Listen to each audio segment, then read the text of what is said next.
Hi friends, ನೋಡಿ ಇವತ್ತು ಮೆಣಸಿನ್ಕಾಯಿ ಬಜ್ಜಿಯೊಂದಿಗೆ ಬರ್ತಿದ್ದೀನಿ. ನೋಡಿ, ಮೆಣಸಿನ್ಕಾಯಿ ಈ ಥರ ಕಟ್ ಮಾಡಿ ಅದರಲ್ಲಿರೋಂಥ ಬೀಜ ತೆಗೆದುಬಿಟ್ರೆ ನಮಗೆ 2ರಿಂದ 4 ಬಜ್ಜಿ ತಿಂದ್ರೂ ಹೊಟ್ಟೆಲಿ ಉರಿ ಬರೋ ಅಂಥದ್ದು ಅವಾಯ್ಡ್ ಆಗುತ್ತೆ. ಅದರಿಂದನೇ ನಾನು ಈ ಥರ ಬಜ್ಜಿಲಿರೋ ಬೀಜ ಎಲ್ಲ ತೆಗೆದು ಕಟ್ ಮಾಡಿ ಇಟ್ಕೋತೀನಿ. ಈ ಥರ ನಾನು 7ರಿಂದ 8 ಮೆಣಸಿನ್ಕಾಯಿ ತೊಗೋತಿದ್ದೀನಿ. ಒಂದಿಬ್ಬರಿಗಾಗೋಷ್ಟೇ ಮಾಡ್ತಿದ್ದೀನಿ.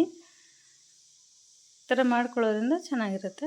ನೋಡಿ, ಇದು ರೆಡಿಯಾಗಿದೆ. ಅದಕ್ಕೆ ಸ್ವಲ್ಪ ಉಪ್ಪು, ಸ್ವಲ್ಪ ಅಚ್ಕಾರದ ಪುಡಿ ಹಾಕಿ ನೆನೆಸಿ ಒಂದು 1/2 ಅವರ್ ಸೈಡ್ಗೆ ಇಟ್ಕೊಳ್ಳೋಣ. ಒಂದು 1/4 ಟೀ ಸ್ಪೂನ್ ಖಾರ ಸಾಕು. ಬೀಜ ತೆಗೆದಿರೋದ್ರಿಂದ ಅದರಲ್ಲಿ ಖಾರ ಇರೋದಿಲ್ಲ. ಅದಕ್ಕೆ ನಾನು ಅಚ್ಕಾರದ ಪುಡಿ ಸ್ವಲ್ಪ ಸಾಲ್ಟಾಗಿ ಸೈಡ್ಗೆ ಇಟ್ಕೊಂಡಿದ್ದೀನಿ.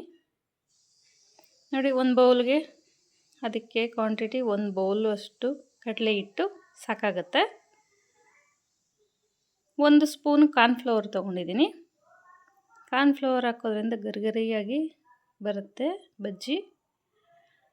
ಅದ್ರಾಗೆ 1/4 ಟೇಬಲ್ ಸ್ಪೂನು ಜೀರಿಗೆ ಪೌಡ್ರ್ ಹಾಕ್ತೀನಿ.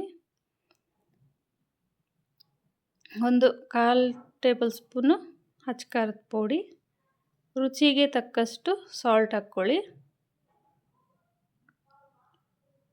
ಸಾಲ್ಟ್ ನೋಡ್ಕೊಂಡು ಹಾಕ್ಕೊಳ್ಳಿ, ಅದಕ್ಕೂ ಹಾಕಿದ್ದೀವಿ. ನೋಡಿ, ಇದೀಗ ಮಿಕ್ಸ್ ಮಾಡ್ಕೊಳ್ಳೋಣ. ಕಡಲೆ ಹಿಟ್ಟು ಮಿಕ್ಸು ಯಾವುದಕ್ಕೆ ಅಂದರೆ ತುಂಬ ಗಟ್ಟಿನೂ ಬೇಡ, ತುಂಬ ತೆಳ್ಳಗೂ ಬೇಡ, ಒಂದು ಮೀಡಿಯಮ್ ಅದಕ್ಕೆ ನೋಡಿಸ್ತೀನಿ. ನೋಡಿ, ನಾನು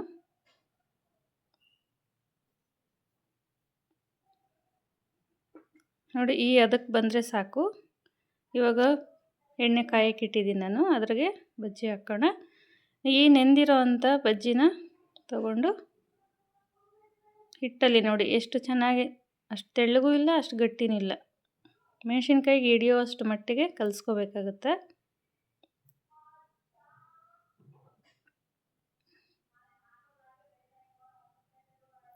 ನೋಡಿ ಎಷ್ಟು ಚೆನ್ನಾಗಿ ಆಗ್ತಿದೆ.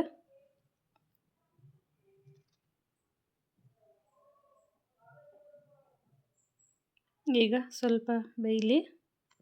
ಕಡಿಮೆ ಉರಿಲೇ ಬೇಯಿಸ್ಕೋಬೇಕು. ಜಾಸ್ತಿ ಉರಿಲಿ ಬೇಯಿಸ್ಕೊಂಡ್ರೆ ಅದು ಸೀದ್ಕೊಬಿಡುತ್ತೆ ಬಜ್ಜಿ. ನೋಡ್ಕೊಳ್ಳಿ, ಒಂದು ಮೀಡಿಯಮ್ ಉರಿ ಇಟ್ಕೊಂಡು ಬಜ್ಜಿ ಬೇಯಿಸ್ಕೋಬೇಕಾಗುತ್ತೆ. ಇದೀಗ ಕೆಂಪಾಗಿದೆ ನೋಡಿ, ನಿಮಗೆ ಗೊತ್ತಾಗುತ್ತೆ. ಕೆಂಪು ಬಣ್ಣಕ್ಕೆ ಬಂದಾಗ ಬಜ್ಜಿನ ತಕ್ಕೊಳ್ಳೋಣ.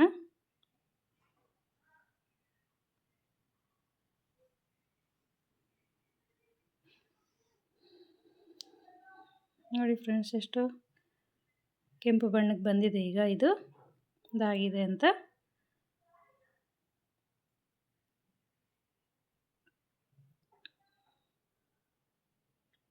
ನೋಡಿ, ಇದಾಗಿದೆ. ಇದನ್ನು ತಗೊಳ್ಳೋಣ. ತೆಗೆದು ನಾನು ಸೆಂಟ್ರಲ್ಲಿ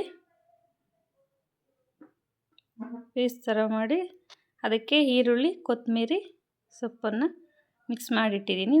ಅದನ್ನು ಇದಕ್ಕೆ ಈ ಥರ ಫಿಲ್ ಮಾಡಿ, ಇದ್ರ ಮೇಲೆ ಬೇಕಾದರೆ ನೀವು ಮೊಸರು ಆ್ಯಡ್ ಮಾಡ್ಕೋಬೋದು. ನಮ್ಮನೇಲಿ ಮೊಸರು ಇಷ್ಟಪಡಲ್ಲ, ಅದಕ್ಕೆ ನಾನು ಈ ಥರ ಒಂದು ತಿನ್ನೋ ಹತ್ರ 2 ತಿಂತಾರೆ ನಿಜವಾಗ್ಲೂ.